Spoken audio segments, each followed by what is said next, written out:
भारत का एक ऐसा मंदिर जहां हनुमान जी की मूर्ति हर साल चावल के दाने जितनी जमीन में धंस जाती है और मान्यता है कि जिस दिन ये मूर्ति पूरी तरह से जमीन में धंस गई उस दिन कलयुग का अंत हो जाएगा। और चौंकाने वाली बात यह है कि इसी जगह पर हनुमान जी का सामना अपने ही उस बेटे से हुआ था जिसके बारे में वो खुद भी नहीं जानते थे। कलयुग के अंत से जुड़ा इस मंदिर का यह रहस्य आपको चौंका देगा। नमस्कार दोस्तों, द हिडन मिथोलॉजी के आज के एपिसोड में हम आपको लेकर चलेंगे एक ऐसे धाम की यात्रा पर जिसके बारे में जानकर आप हैरान रह जाएंगे। हम बात कर रहे हैं हनुमान दंडी मंदिर की। गुजरात के द्वारका से समुद्र के रास्ते बेट द्वारका पहुंचने पर स्थित है हनुमान दंडी मंदिर। यह भारत का एकमात्र ऐसा मंदिर है जहां हनुमान जी अपने पुत्र मकर ध्वज के साथ विराजमान हैं। जी हाँ, आपने बिल्कुल सही सुना, हनुमान जी का पुत्र। क्या आपने कभी सोचा है कि अखंड ब्रह्मचारी भगवान हनुमान का कोई पुत्र भी हो सकता है? आइए जानते हैं इस अद्भुत मंदिर का 500 साल पुराना इतिहास और मकर ध्वज के जन्म की अनोखी कथा। इस कहानी की शुरुआत होती है रामायण के लंका कांड से। जब हनुमान जी ने माता सीता की खोज में पूरी लंका को अपनी पूंछ से जलाकर राख कर दिया था, तब लंका दहन के बाद आग की तपिश और भीषण थकान के कारण हनुमान जी के शरीर से पसीने की बूंदें टपक रही थीं। जब वे अपनी पूंछ की आग बुझाने समुद्र के किनारे पहुंचे और पानी में उतरे, तब उनके शरीर से पसीने की एक तेजस्वी बूंद समुद्र में जा गिरी। उसी क्षण वहां एक विशालकाय मछली ने उस बूंद को निगल लिया। इस मछली को कुछ ग्रंथों में मकरी या मगरमच्छ भी कहा गया है।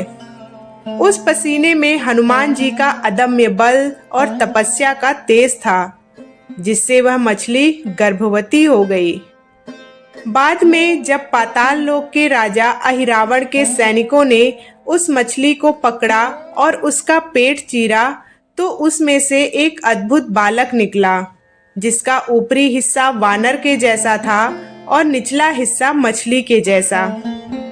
अहिरावण उसकी शक्ति से इतना प्रभावित हुआ कि उसने उसका नाम मकर ध्वज रखा और उसे पाताल लोक का रक्षक नियुक्त कर दिया। इधर राम रावण के युद्ध के दौरान रावण के भाई अहिरावण ने मायावी शक्ति से प्रभु राम और लक्ष्मण को बेहोश कर दिया और उन्हें बलि देने के लिए पाताल लोक ले गया। जब हनुमान जी उन्हें बचाने पाताल लोक पहुंचे, तो द्वार पर मकर ध्वज ने उनका रास्ता रोक लिया। मकर ध्वज ने गर्व से कहा, मैं पवन पुत्र हनुमान का पुत्र हूँ, आप बिना मुझसे युद्ध किए अंदर नहीं जा सकते। मकर ध्वज हनुमान जी को नाम से और उनकी ख्याति से तो जानता था, लेकिन उसने हनुमान जी को पहले कभी नहीं देखा था। मकर ध्वज को उसकी माता ने बताया था कि उसके पिता महान अंजनी पुत्र हनुमान हैं। इसीलिए जब हनुमान जी पाताल के द्वार पर पहुंचे, तो मकर ध्वज ने उन्हें अपना परिचय हनुमान पुत्र मकर ध्वज के रूप में दिया। हनुमान जी यह सुनकर चौंक गए और उन्होंने तुरंत कहा, यह असंभव है, मैं आजीवन बाल ब्रह्मचारी रहा हूँ, मेरा कोई पुत्र कैसे हो सकता है। उन्हें लगा कि मकर ध्वज उनसे झूठ बोल रहा है या उन्हें भ्रमित करने की कोशिश कर रहा है। परंतु जब मकर ध्वज ने पूरी घटना विस्तार से सुनाई कि कैसे लंका दहन के बाद हनुमान जी के पसीने की एक बूंद को उसकी माता ने निगल लिया था, तब हनुमान जी ध्यान में लीन हुए और अपनी दिव्य दृष्टि से उन्होंने अतीत को देखा और उन्हें विश्वास हो गया कि मकर ध्वज सत्य कह रहा है।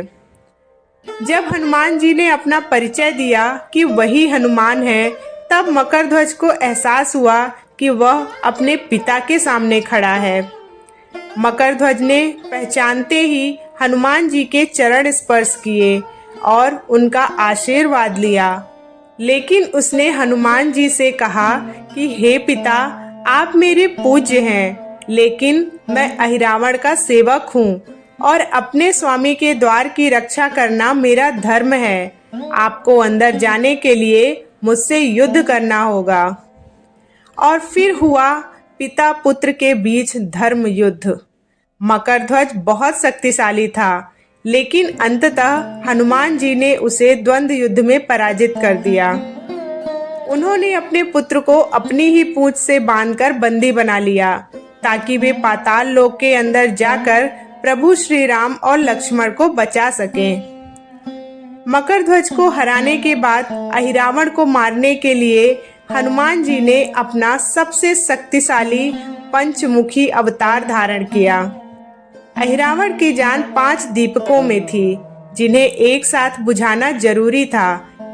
इसीलिए हनुमान जी ने पंचमुखी अवतार लिया और उन्होंने 5 मुखों से एक साथ उन 5 दीपकों को बुझा दिया और अहिरावण का अंत करके प्रभु राम को मुक्त कराया। बाद में श्री राम की आज्ञा पर हनुमान जी ने अहिरावण की मृत्यु के बाद मकरध्वज को पाताल लोक का नया राजा नियुक्त कर दिया। मान्यता है कि गुजरात का जेठवा वंश खुद को मकरध्वज का वंशज मानता है और आज भी उनके राजसी ध्वज पर हनुमान जी की आकृति बनी होती है। और यही स्थान जहां पिता और पुत्र के बीच भीषण युद्ध हुआ था, आज बेट द्वारका का हनुमान दंडी मंदिर कहलाता है। इस मंदिर की सबसे खास बात यहाँ की मूर्तियाँ हैं। यहाँ हनुमान जी और मकरध्वज दोनों पिता पुत्र की मूर्तियाँ साथ में हैं और दोनों के ही हाथों में कोई शस्त्र या गदा नहीं है। उनके हाथ में केवल एक दंडी यानी छोटी छड़ी है। ऐसा इसलिए क्योंकि पिता और पुत्र के बीच युद्ध तो हुआ था, लेकिन अंत में वे एक दूसरे से प्रेम और प्रसन्न मुद्रा में मिले। यहाँ भक्त सुपारी चढ़ाते हैं और माना जाता है कि यहाँ की अभिमंत्रित सुपारी बड़ी से बड़ी बीमारी को काट सकती है। लेकिन सबसे बड़ा रहस्य जुड़ा है यहाँ की मूर्तियों की ऊंचाई से। लोक मान्यता के अनुसार हनुमान जी की मूर्ति धीरे धीरे जमीन के अंदर धंस रही है। पुजारी और पुराने स्थानीय लोग दावा करते हैं कि दशकों पहले मूर्ति का जो हिस्सा ऊपर दिखता था वह अब काफी नीचे जा चुका है। इसे ही कलयुग के अंत के संकेत से जोड़ा जाता है।